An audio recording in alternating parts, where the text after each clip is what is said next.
ওই সাদিকা আমি সাদেক কাকে নিয়ে একই বললেন অপবিশ্বাস। বিস্তারিত জানতে ভিডিওটি না টেনে দেখতে থাকুন।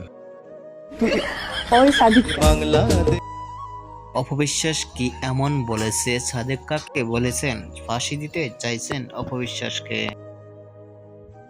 সাদিকা তুই কি আমারে ফাঁসি অপবিশ্বাস দিবি? বলেছেন, তুই কি আমাকে ফাঁসি দিবি?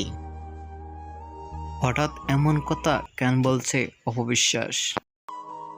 হঠাৎ সাদেক কাকে নিয়ে এমন কথা বলছে কেন অপবিশ্বাস? ফাঁসি দিবি?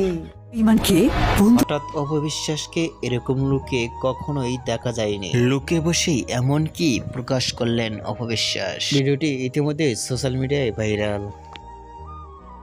অপবিশ্বাসের এরকম লুক দেখে আপনাদের কি মন্তব্য নিচে কমেন্ট বক্সে জানিয়ে দিন। নিত্য নতুন ভিডিও পেতে চ্যানেলটি সাবস্ক্রাইব করে পাশে থাকা বেলটি বাজিয়ে দিন। পুরো ভিডিওটি দেখার জন্য অসংখ্য ধন্যবাদ।